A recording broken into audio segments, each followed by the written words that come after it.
Таны төлөө эх орн чинь юу хийж чадах вэ гэж асуухаас өмнө та өөрөө эх орныхон төлөө юу хийж чадах вэ гэж асуу. Jan Jargal.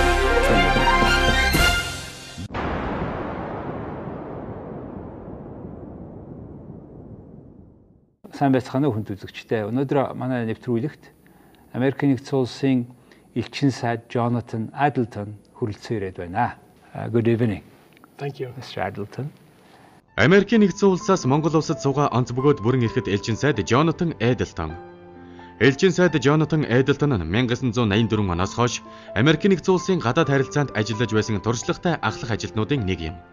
Тэрээр өмнө нь Америкийн нэгдсэн улсын олон улсын хөгжлийн агентлагийн төлөөлөгчийн газрын захирлаар Пакистан, Камбож, Монгол зэрэг орнуудад тус ажиллаж байсан.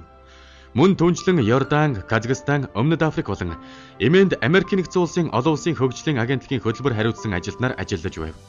Элчин сайд Addleton Дэлхийн банк, Macon, Телеграф, олон улсын инх тайвны төлөөх Карнегийн санд ажиллаж байсан туршлагатай юм. Тэрээр Төвцийн их сургуулийн хууль, гадаад харилцааны Флетчер сургуулиас магистр болон докторийн зэрэг, Нордвестерний их сургуулиас бакалаврын зэрэг тус хүртжээ.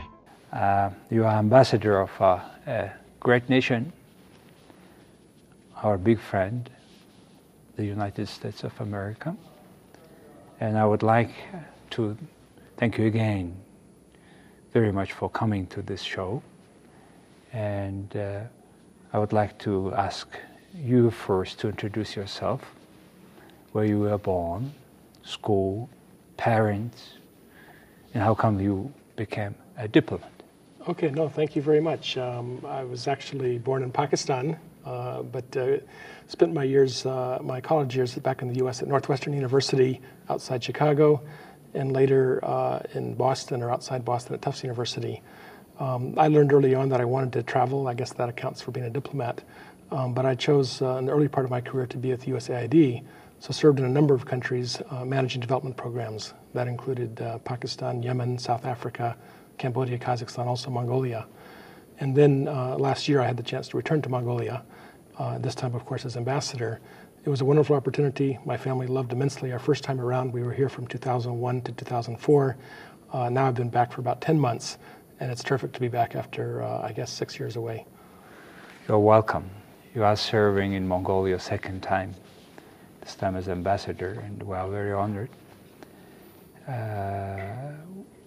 Who made the major impact in your life, in your childhood, that you became or you wanted to be a diplomat, to be a people, to be one of the people who makes the world closer, friendly? Tell us, please. Well, that's a good question, actually. I think like many people influenced by my parents, perhaps especially my father. My father was the 10th of 14 children, and was actually the first in his family to get a high school education and go on to college. Out of 14 children? 14 children, yes. Wow. I think in that generation, in the 1930s, they had large families. He certainly had one. How many you have now? Three. And I think it's interesting because I think in that generation, things do change. But basically, his father was a tenant farmer in the countryside and later a carpenter on the railways. But my father had the opportunity to go to college and was interested and did have a deep influence on me, I think, in maybe more in emotional ways when it comes to tolerance and kindness and compassion, but also an international outlook. And then more in my professional career, I've been fortunate because I've served under some wonderful ambassadors, including someone called Ambassador Bill Burns, who I served with in Jordan. He subsequently was our ambassador to Russia and is now as Undersecretary for Political Affairs. In Pakistan, more recently, I served under Ambassador Crocker. And all along my career, of course, here in Mongolia, I served with Ambassador Dinger and Ambassador Slutz. So I've had great people to work with. And I think, again, I think family in some sense may be who I am. But I think professionally, the opportunity to have good mentors along the way made a big difference. Is your wife here? Indeed.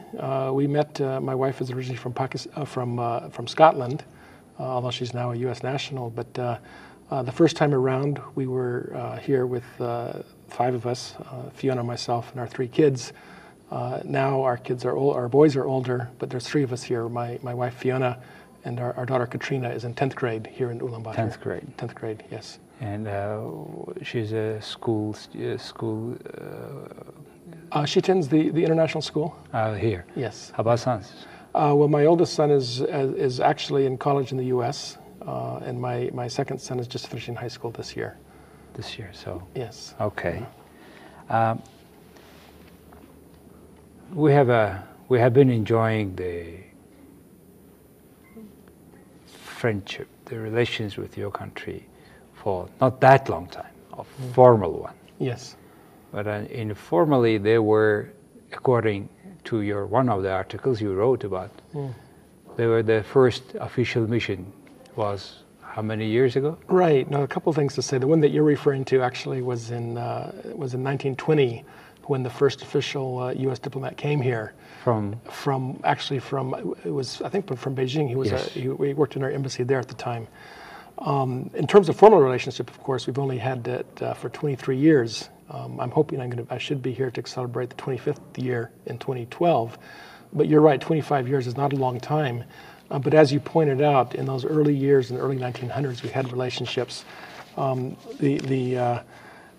Interesting, that diplomat that came way back then in 1920, one of the quotations from his diplomatic report back to Washington was that he thought that the U.S., in his words, could be a most helpful factor in the development of a wonderful country. And I think that's a line that sort of struck off the page. Well, I hope he's right, and certainly it's a encouragement as I go about my work here, because obviously Mongolia has to make its choices for the future, but we, along with other partners, hope that we can be helpful. And along with the vice president who had visited Mongolia early 60s?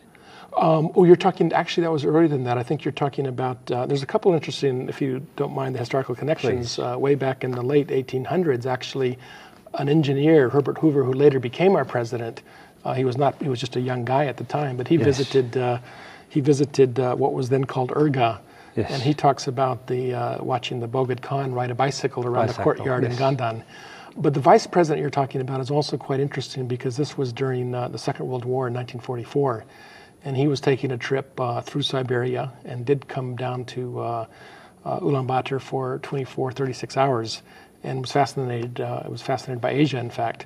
But probably, I mean, that was before we had diplomatic relations, but certainly the earliest first very high-ranking American official to come would have been Henry Wallace back in 1944. President Hoover. He was a young engineer at the time, but about 20 or 25 years later, he became president. So in that sense, we have a long history of relationship. Well, I think there's interesting connections, and I was talking to you before. Even the American Dunge, which is in downtown, I think was the place where the American merchants back in the early 1900s. American Dinge. I think, as I understand it, was actually now it's an apartment complex near the Kempinski Hotel. But at that time, they had shops and traders that were, in some sense, advancing the commercial relationship between our two countries. Since our diplomatic relations established formally in 1987. Yes. The first sign of that relations was the TV. We suddenly have started to see the Voice of America on TV, and there was at the time E-SPAN program. Okay, C-SPAN. C-SPAN, yes. Yes. A C-SPAN program, which was first time aired to Mongolia. Okay. And by that time, during the communist time, we were forbidden to hear two radio. Mm-hmm. One was a Free Europe, the other was the Voice of America. And the Voice of America it's very hard to catch, but once you catch, you stay a bit there. It was the only voice and true picture that we were receiving about America. The rest was a lot skewed. So finally, communism is collapsed, and then we have this diplomatic relations, and now 23 years. Yes. During these 20 years, how many Mongolians have visited? Well, in terms of ordinary American citizens, when I arrived actually in late November, I did ask my consular officer how many visas that we had issued from this embassy. And of course, the years roll on fast, and they told me it was approximately 50,000 visas to the United States for Mongolians in that 20-year history. I think the numbers have been increasing in recent years as well. I was mentioning also, which to me it's an interesting fact, is that this year our embassy at the start of the school year issued approximately 1,000 visas for Mongolians departing to the United States to study. Now, a small number of those are on official scholarship programs like the Fulbright, but the overwhelming majority are, in fact, sometimes private scholarships. Sometimes they find their own way to the U.S. But there's a lot of ways. I mean, the students are one way to interact as citizens, as tourists, as business people, as cultural exchanges, in all kinds of ways. But, 50,000 visas, that's about approximately 1 in every 50. If you do the mathematics, approximately 1 out of every 50 Mongolians have had a chance to interact. And I think oftentimes those interactions, lead to positive things. As you yourself, you studied in the United States, I think increasingly Mongolians are having opportunities like that.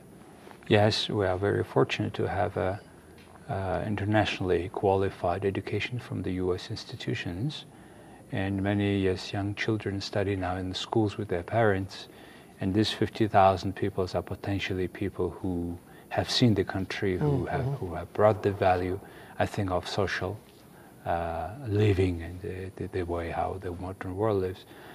But still there are people who is not coming on necessarily on time. And they're staying there, and they are part of also people who are staying from other countries, staying in the country. In that sense, there was a certain thing recently in Arizona. There was a law that in the U.S. By law, police, by any reason, if you stop there, if they stop by any reason, they have no authority to have checked whether your visa expired or not. But in Arizona, they changed the law. Now they do. What do you think about that? Well, we're a country of immigration. We've had people come from all over the world. I think the fact of the matter is that, any community, when the numbers become really large, there become issues and it has to be worked out. I think in our system, of course, it's a system of laws that's worked out in that fashion. There's been challenges to that law as well. I, to be honest, don't know how it will come out in the end, but certainly will respect the legal system. I think the fact of the matter is that in terms of legal immigration, though, we are absolutely a country of migration, you'd go through any family tree and people in our country come from all over the world. In terms of numbers, Mongolia is a relatively small country, and to be honest, the Mongolian migrants don't stand out in the way that maybe some other countries do. But the fact is, literally every country in the world is represented in our country. Some come for a short time for education, for training, for other kinds of purposes, but some indeed do become citizens and contribute to our country. What is this green card lottery or something that's people have not fully clear picture, but it's happening? That's an interesting program, and basically the congressional intent, and this was established by Congress, is that countries that are relatively underrepresented, I forget the exact number, but certain, maybe 20,000, I'm not sure, but where there's a limited number of migrants every year, there's an additional way that people can be encouraged to come. And perhaps this is a good reflection of us as a nation of immigrants, but basically Mongolia is numbered among that, along with a number of other countries, and it truly is a lottery. You express your interest, and it's almost by chance that someone is selected. Since you brought it up, I might mention that one of my last nights in Washington before coming out here last November, I met with a single Mongolian mother and her son who had won the visa lottery and had made what is a difficult decision, to be honest, but a momentous one, which was to move with her and her son to Arlington, Virginia. And she also told me that his son was doing wrestling at his local school. Now, I don't know, but I'd like to think that one of these years there may be a wrestler in our national team that actually, if you push the family tree, perhaps the parents or grandparents came from a place like Mongolia. But this was an example. Again, that visa lottery is open to Mongolia. It's advertised every year. And I don't know the numbers specifically from Mongolia, but a few Mongolians every year, that is their avenue in which they might be able to immigrate to the U.S. And plus, this is a choice, whether if they are lucky to get it or to go or not. It's a choice. I will say that this particular single mother I'm talking about, I had tremendous admiration for her because it's a tough decision to leave your family. I think in some ways, she was thinking her son would get opportunities in terms of education, and she did it. And it involves a lot of hard work and sacrifice. But as far as I could tell, was a successful transition that they were making. Let's talk a bit about economic relations of two countries. Of course, because it's not official, very official, or at the ministries levels dialogue, I would like to listen to your opinion, if possible critical opinion, what we can do in order to improve this economic relations in the sense that more private companies come, because I know for the last, 23 years you have granted almost $200 million to Mongolia. Granted means not to be paid. And plus again, this Millennium Challenge account, another 280 million is to come. You have 5 areas specified. How are those things go? Right. I mean, maybe a couple things. I mean, I think on the aid front, we've highlighted the 2 bigger aid efforts we've had. Certainly, the USAID over a 20-year period, and MCA over a more concentrated 5-year period. We've had some assistance through our U.S. Department of Agriculture as well. But I think the important thing is that eventually relationships have to move beyond development ones to those commercial ones that you talked about, which does require private sector, certainly a vibrant Mongolian private sector, but also high quality international companies as well. And that's where you do get into the discussion over what the business environment is like, what the investment environment is like. I've told people, and maybe I'll say it here as well, that before coming I read an interesting article by an American academic called Paul Collier called The Challenge of Resource-Rich Economies. And I think that that's the challenge that Mongolia faces. Some of the things he highlighted were certainly the importance of good governance, and beyond that, checks and balances, transparency, issues about corruption. Those are all things that lessons learned from around the world for countries that have had relatively small populations but large mineral resources. There's examples out there that can be highlighted. And those are a couple of ones. I think, again, this is an author that's never been to Mongolia, but in terms of the larger issues over what is required when a economy such as Mongolia's has opportunities, there's also some big-time challenges there, and it's important to think about the challenges too. So there are 5 areas you have selected for this Millennium Challenge account, right? Infrastructure. Right. Yeah, Millennium Challenge planning. Specifically, that's a very good point. I think that strategically, even in a broader sense beyond the MCC program, there are important things that are highlighted there. One is infrastructure, which I think people would agree is really important. A second area of interest is health. A third area of interest is technical training. And again, I think as you think about the future, Mongolia, 3 million, 2.5, 3 million people is not huge, but it's not small either. If people had the right skills to be matched with the economic demands for the future, there are certainly opportunities, and that's what it's also one of the things it looks at. What is the concept behind? Will you bring American standard in technical terms in these whole areas? Or what is it? I mean, or management or? Yeah, it's different things. I mean, I would say that the USAID program, with the 20-year program, is perhaps more about long-term development, capacity building. The MCA is of shorter duration, but it recognizes that a country is making good decisions in terms of investments in people and stuff like that. So, the infrastructure project actually is going to be a road. It's 175 kilometers from Chor to Sunshund, which you have started already. Which we had officially the groundbreaking quite recently. And I would say it's even historic because, as I understand it, it's the last unpaved road between Europe and China, if you will. Exactly. So it'll be. It is of strategic importance for us. Well, I think commercially and just for the country to have that north-south route, I think is important. I also say that MCC brings in talent from everywhere, all over the world. So I know that the health program does involve some technical assistance and what we call capacity building, which is essentially training. So there's different parts of that. There's also, I didn't mention the energy and the clean, well, there's a windmill kind of thing, and you want to cultivate those kinds of relationships. There's also something related to land titling, which I think is also an issue. I mean, I think in the GARE districts and beyond that, in the peri-urban areas, the ability to, be able to claim the rewards of the land that you've worked. If you've built a little hasha there, if you built a house, I think those are some of the kinds of issues that are being talked about. And again, those are ones that are, some of them are hard issues, but I think that they're important for the future. But yes, I think health in particular, as I mentioned, I think does involve some of that training that you talked about in terms of improving skills.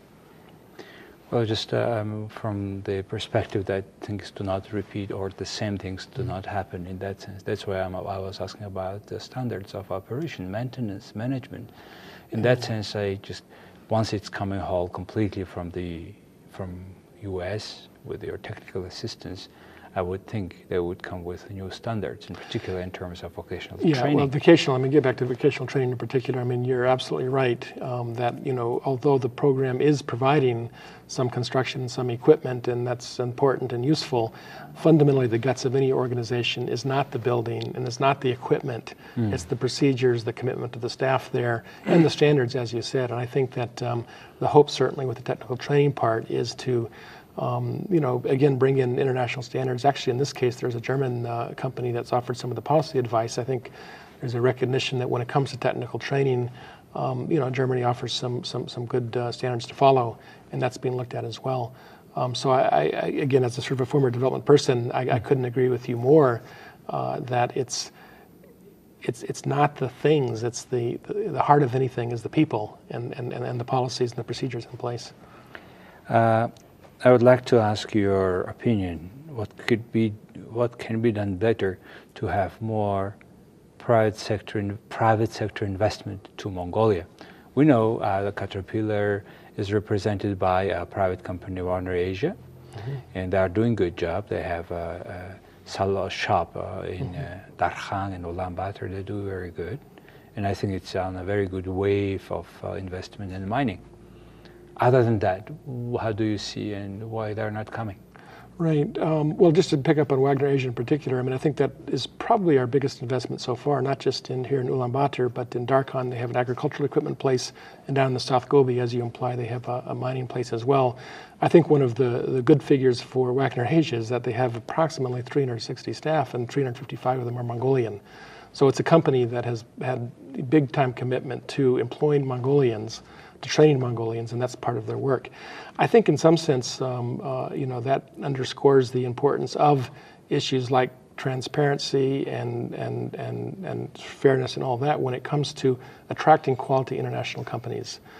There's other American investment, there's certainly other American trade back and forth. I think in some of the mine in the South Gobi, there's certainly an American presence there too. But you're right, Wagner Asia thus far is probably the single biggest investment. And what you get, you have to sort of decide, do you want international standard quality companies to come? And if you do, you have to have this fairness, this transparency, this sort of level playing field. And you have to have decisions made by a legal structure in place that can, disputes are inevitable in any commercial endeavor, and of course you have to have a legal structure in place to resolve and adjudicate them.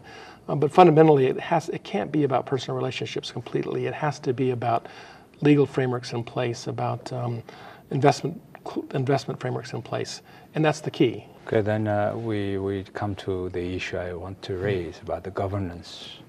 Democracy and governance, transparency of public governance, and it is not secret that we are sliding down on the scale by Transparency International on corruption. We were sharing now 120th place with Kazakhstan, Vietnam, out of 180 countries today, and it was 90 or 30 countries ahead, or at least 30 more countries ahead a few years ago. So why is that happening in this country all the time? How do you see? Yeah, to be honest, I'm not sure. I think that the international rankings are good because they kind of let you see how you stand. I think that people say it's like riding a bicycle when it comes to this stuff. If you stay still, you're going to fall down because others will get ahead of you. And I think that bicycle illusion is a good one actually, yes, because it's true. You have to move forward. You can never, as a policy person, say we're there, we've done it. There's always a whole new set of policy issues. I think, again, getting back to even that Paul Collier article I mentioned, I think good governance he highlights more than anything. And he also does talk about corruption, too. I think people are certainly aware of it. I think I might mention our program through the Asia Foundation, which is brought out several times, a guy called Tony Kwok, who was head of the Anti-Corruption Commission in Hong Kong for many years. Hong Kong is sometimes mentioned as a country that for a number of years actually had very serious corruption issues decades ago. How successful is this program? Well, this guy, or this program that he was responsible for, has been successful. And, one can also cite Singapore as another example in Asia. What do you mean has been successful and the corruption goes so deep in this country? I don't know when Hong Kong, I'm talking about Hong Kong. Okay. Oh, so let me make it clear what I'm talking about. I'm talking about Hong Kong. We've selected someone like Tony Kwok because he comes from a successful program that has dealt with it. Yes. And a lot of it, efforts are being made. I think if you talk to some of your government counterparts here, he's interacted with them and they've had ideas about how you streamline your procedures, how you set objectives, some of this is with disclosure forms and all kinds of ways, but just how you deal with it. I think that the best place for Mongolia is to look at that international experience, make it maybe Mongolian specific, but draw from it seriously. And as you imply, I think those international standards matter. And it does send a signal of concern when you're going up rather than down the ladder, or as vice versa, as the case may be. Remember, Margaret Thatcher said once, if a patient does not take a pill because it's very sour and dies, why the doctor should take responsibility? So I think the same thing is happening with Mongolia corruption. You guys come and bring professionals' advice, but nobody listen, or they pretend to listen and do not implement it, and they do not drink the pills. Yeah, no, it's a challenge. I don't know Mongolian, unfortunately, but there's another Mongolian expression I've heard which goes along the lines of when the lake is calm, the ducks are calm. And you asked about the commercial environment. I think that's where you need consistency. You can't have, splashing waves. You can't have big storms coming. People have to know to plan for the future, and certainly corruption is part of that as well. But I think, this image, you used a good one, I think, from Margaret Thatcher, but I think even from Mongolians' own traditions, something like that. There's other lakes that the ducks can choose, especially the ones that fly across international boundaries like ducks do. That's the problem we have all the time, the stormy lakes. Have you heard that expression before? Yes. That's a Mongolian version of this word. It's a nice expression. A very good expression. Yeah. Unfortunately, I think we have more polarization of high income, poor income people in this country. And as a result of this pouring mining investment, looks like those who close to licenses or its speculations, not paying taxes, are all more benefiting, unfortunately. Let me go to the another section I want to ask your opinion about military. We have now very good developing military relations with your country, and your military people come here to be a part of this training. What is all this about? This is another fascinating thing. I think we with other countries, but I think one of the interesting that's happened even in the years since I've been away is that Mongolia has participated in UN peacekeeping assignments in Sierra Leone and Chad. I recently, I guess it was a few weeks ago, I saw the MASH, as we say, the medical unit that was preparing to deploy to Darfur of about 60 Mongolians. And I think that in that sense, the Mongolian military itself has changed in terms of its objectives. And I think by participating, it's not a huge army, as you know, but I think that they've won a lot of international praise and respectability for their assignments in these different places. Of course, they also served in Iraq and more recently in Afghanistan, too. We have the Five Hills facility. Recently, just I guess last week, I passed on the keys to some of the vehicles that the Mongolians will use for their peacekeeping, and I think these are probably going to Africa. And again, I think that's a good development. The Five Hills facility is actually the only. Where is it? It's east of here toward Hustai. And it's a wonderful facility. They've also had some improvements. Every year they have the conquest exercises there. Those are international exercises which Mongolia manages and puts forward. We participate and would like to think we've made a contribution. That facility is the only peacekeeping training facility of its kind in Northeast Asia. And so I think that attracts some international presence as well. And Chinese and Russians military well, also come, right? they have. I know that recently they had exercises in Siberia, just north of here. I think the Chinese have exercises. I think in conquest specifically, I think a number of countries, including Singapore and I believe South Korea, maybe Japan as well. I'm not sure, but several countries did participate in that as well. And I don't know. I mean, I think that the sort of the military approach, I think, for Mongolia is on these smaller units that, checkpoints, perimeters. I think it was the International Court of Justice perimeter in Sierra Leone. But I think the remarkable thing is that these are relatively new assignments for Mongolia, and yet Mongolia is doing very, very well. And like I said, getting real international praise for these peacekeeping kinds of assignments. You can go through each one of those histories. Sierra Leone with the Civil War, of course, Darfur, people know about that. Even Kosovo, they had some liaison officers in Kosovo and Europe. So I think they make a big contribution, and I think probably would also say they benefit from those kinds of assignments. You mentioned our military relationship. Our military relationship in recent years has supported, along with other countries, the kind of training that makes those international deployments possible. So is that part of the UN peacekeeping process? Well, a lot of them, and again, UN peacekeeping is truly international, so you'll find different countries participate, but a lot of those assignments have been through the UN peacekeeping assignments. So hopefully it's all military standards keep coming. Well, I think it's what it's partly about is that sort of international standard. In fact, I mentioned that MASH unit going to Darfur. It was a good day because they had just passed the UN inspection to allow to permit them to deploy. They'll be looking after other UN soldiers in Darfur specifically, and so they have to get to that standard. So yes, I think it's been a positive relationship. I have seen a very interesting report about a physical requirement for military, different ranks in the U.S. One is to be fit to a certain level. And unfortunately in Mongolia, many people were not going to military. Now we have a law that can pay off, and we have under 1 year service. As a result, personally to me, looks like our soldiers become smaller or thinner, are not fit, and our high-ranking officers are becoming bigger, fat.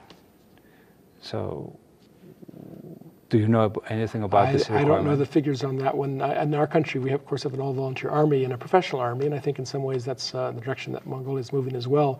It could be that some of those international assignments are exciting enough for a younger generation to want to participate. I'll do a personal story because I mentioned my son is in college. In our system, we call it ROTC, Reserve Officer Training Corps, that even as a college, you're not going to military college, you're going to regular college, but you're training to be commissioned as an officer afterwards. Well, no, not everybody. And in fact, the story I'm going to say, my son who's in college is going to be an Air Force officer when he finishes. Mm-hmm. And so he has, along with his own profession, he's going to be also he'll have a 4. I don't think he thinks of a career, to be honest, but he has a 4-year obligation. And he goes to summer camp. He just had his what we call boot camp, his field training, which was very, very rigorous. And I think he's in good shape. He passed and did fine. He actually, I guess to be honest, is the only student in his college that in the Air Force ROTC. But still, I think it's an indication that for us it is an all-volunteer military, and it's choices that people make. It's one that he made on his own. He's 19 years old. He can make those choices.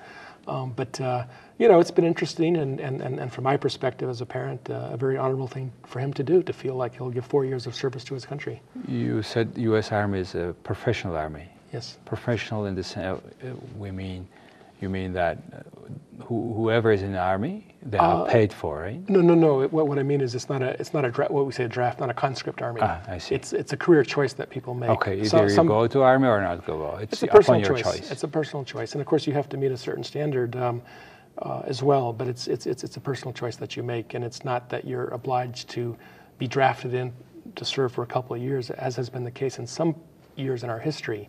For the past 35 years, we've had an all-volunteer army. Well, speaking about U.S. Army, you are now withdrawing from Iraq. I will remember when the troops came first to Iraq, and that bombing and the history with Saddam Hussein, etc. So after how many years you are withdrawing? I was in Mongolia at the time when that happened, and I believe it was 2002, 2003, 6 or 7 years ago. You're correct, though, that the Iraqi freedom, in terms of the combat troops, has run its course, and that they've left. And although American soldiers are still there in a training capacity, actually even a year ago they left the cities. So the Iraqi army has been, as we say, stepping up to the plate and coming forward, and that's certainly the case right now. But yes, that Iraqi freedom has ended, and the combat part of that engagement is complete. Do you think the mission is complete? Well, I think there's different chapters in a continuing story, if you will, and that chapter is finished. I think there's, like I said, the training personnel is still there. There's still soldiers there, but beyond that, in recent years or recent months, even in both Iraq and Afghanistan, for that matter, there's been a strengthening of the civilian presence, and that's certainly the case in Iraq as well. You are also still in Afghanistan. Mm-hmm. And what is the strategy in Afghanistan? Well, the plan that's been announced is to begin the drawdown next summer, 2011. The fact is, right now, actually, there's increasing over the past weeks. There's been an increase in that presence, and yes, they are trying to, to take on the Taliban, but at the same time, to provide the capacity and the wherewithal for the Afghan army to be successful too. So it's in some sense, both aspects of it. There's that military dimension, but there's also the training dimension, and in some sense, making the Afghan army to be capable and do what it needs to do in its own country. And Afghan military was supported by aircrafts from Kyrgyzstan, where you have a base. Well, I think it's been. I mean, the whole of Afghanistan, what's happening there is an international effort involving many countries, and I think that Manas Air Base in Kyrgyzstan, which is still part of the route. I mean, it's basically when the equipment, the supplies come in different ways. Some of them come through Pakistan through trucks. Some of them come through the air route, if you will, and Manas is part of that. That's correct. Well, I'm asking all the questions. See, stability factor in the region all around the world is a key. Mm-hmm. But still the big countries, I mean, Mongolia, do you know that Mongolia is the most independent country? Do you know why? Why is that? Because nobody depends on us. Yeah. No, my point is, see, the world, we need more global peace, etc., and this issue in the Middle East. Then suddenly you sell, $600 million plane and other aircrafts to Saudi Arabia. The other day contract is signed. And on one hand we need the peace. The other hand we keep selling weapons. You sell, Russians sell. How does it work? Well, I mean, I think security is important, and in different ways these are decided. This is a very recent sale. To be honest, I don't want to pretend to be an expert on it. I want to say, though, in a broader sense, I think Mongolia does set a good example. You mentioned Central Asia specifically. People's definitions vary, but you could say that Central Asia stretches from, Mongolia through the 5 stans and on into Afghanistan. And certainly the bookends, if you will, Afghanistan at one end and Mongolia at the other. Mongolia sets a wonderful example of a country that faces challenges, but is independent and engages in a very positive way, and seems to be moving forward in a positive way as well. I think those challenges will always be there, but I think in a regional and indeed in a global sense, Mongolia certainly plays a positive role in the world. Thank you. What do you think that Mongolians can improve dramatically in the sense that we could develop faster? In the general questions, we talked about the foreign investment part, you talked about governance, transparency. What other things, in your opinion, in your mind, right, from your observations, please share with us? Yeah, I mean, again, Mongolia has to make all those decisions going forward. They're Mongolians to make. I think that, the Friends of Mongolia, and there's many around the world in many countries, can offer some of that international experience. I use the American expression in terms of the international experience, the good, the bad, and the ugly. And if it's good experience, if it's bad experience, you can still learn from it. And I think, I know that some Mongolian parliamentarians went to Botswana. I think they've been to Chile. I think they've been around the world. And I think that, Mongolians are aware that, countries make choices about their future, and they're really vital choices, because 25 years ago, you couldn't necessarily, predict who are going to be successful economies and who aren't. My own bias, though, my opinion for what it's worth is that education figures hugely. In fact, I would probably put almost the two most important factors for any country is, one, the good governance, and second, the education, the human resources. Both of them strike me as being really, really vital. And maybe to some extent they also work hand in hand. But those are the things that make, that make a difference. Which part of education? Well, I think the whole system. I mean, it starts with the grade school, and even some might even say even before that. I think that one thing that Mongolia has going for it, to be honest, is the almost universal literacy, which has been maintained even this past generation. And I think that that basic education is important. I think it continues all the way through the system, though. And I think it's really good that Mongolians desire and want to study overseas, and they're doing that in large numbers to many places. But at the same time, you want to have a tertiary system of education here that is world class. And again, I know that there's ideas, even as students are going abroad, there's also interesting relationships that are developing with universities, Mongolian universities and counterparts in different countries around the world. And I think that's positive too. Again, I said that by Asian standards, a population of 2.5, 3 million people seems small, but actually it's a real viable population if it's if the education training is there.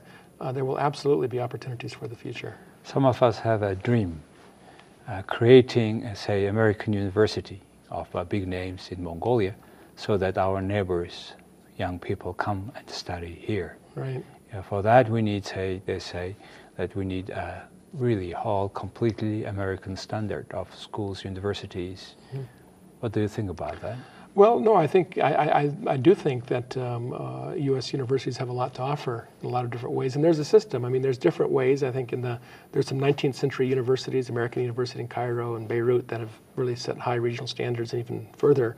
I think in the post-Soviet era in the Balkans and elsewhere, there were some American universities that developed. Bulgaria. I know I've met Mongolians that have studied in some of these universities, and I think they're a good standard.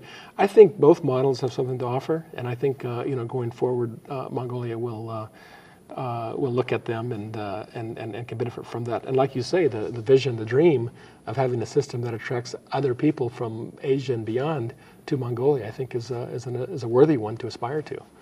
Well, with this note that education is the field where we can have really enlightened, and we have a really big value to the country, so that every Mongolian lives better, have access to infrastructure like in America. I have been in your country for quite some time, and I wish the Mongolians have the same infrastructure at least. Then I think the rest is the matter of how hard we work. Mm-hmm. Yeah, no, I think that's absolutely true. And but I wouldn't forget some of the assets that Mongolia has, including the almost universal literacy, the fantastic countryside, of course, the mineral resources too. But I mentioned Paul Collier. One of his lessons learned is not a one-dimensional economy. You don't want to have just mining. You also want to have maybe agriculture, maybe herding, maybe tourism. Maybe downstream industries associated with mining, and again, Mongolia is of sufficient size and has the resources to be very successful. And I don't know if I mentioned this, but I think the cultural assets is something too. The fact of the matter is that the broader world is fascinated by, say, the music, the Humi tradition, the Morin Hor, even those kinds of things. I mean, I think those of us from other countries that are privileged to come here and live and become acquainted with it, we're amazed by it. And I think that even Mongolia has many challenges, but one of them is certainly during a period of rapid change, which other countries have experienced and you can learn lessons from. But during a period of rapid change, to get the balance right between the traditions and the past, and also moving forward. I've often said, you may have heard me say it as well too, that some of the advantages Mongolia has is a strong sense of self-identification, which I think is usually a good thing, but also a willingness to engage with the rest of the world in a positive way. And if that balance between those two things can be got right, Mongolia does have some great opportunities ahead, and I really hope that they're successful. My final question to you is, you are one of us who is living in Ulaanbaatar city, and now the air is becoming to its old format, as you know, for winter. And every year our politicians promise clean air every summer, promise every spring. And then every fall we have the same air, polluted, terrible, dark. In your embassy, where do you live? It's one of the also very heavy smoke area. What do you think about it? We're very aware of that, because as you suggest, we come into work every day and sometimes it's dark in the wintertime. I will say parenthetically that MCC is trying to work in that. One of their energy efforts, I mentioned one of them is a wind farm, but a second one is actually with the stoves that, when you need to burn anything, you'll burn including low quality coal and wood and even rubber, which of course rubber is like poison when you introduce that into the air. So I think it is an issue. I think it's one that's that you can do something about. I know what MCC is trying to do is simply to introduce stoves that burn more efficiently.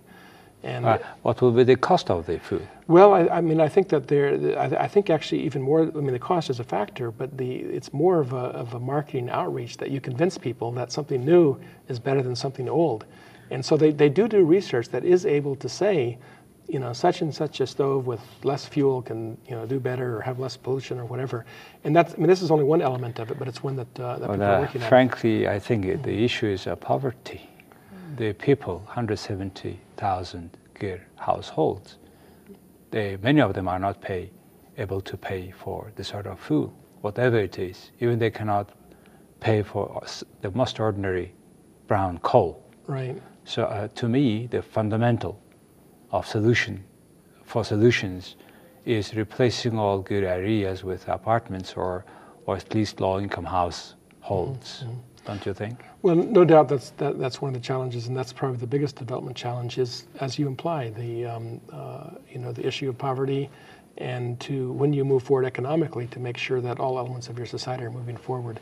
That includes certainly a large middle class that you want to have. I think that is stability for a country, and I think that's an issue. I would certainly have to agree with it. Well, that's long, and I think it will not be solved. I think in another 10 years or so in this way as our politicians work. Yes, you can still make progress in that time, and I think that you need to be making progress. That's an important sign. We must, no doubt. All right, so we have covered very interesting issues. Thank you very much for coming to our program, sharing your thoughts as not only as ambassador, as also a resident of Ulaanbaatar. Thank you very much. Thank you very much. Much appreciated. Thanks. Баярлалаа. Таны төлөө эх орн чинь юу хийж чадах вэ гэж асуухаас өмнө та өөрөө эх орныхон төлөө юу хийж чадах вэ гэж асуу. Young Federal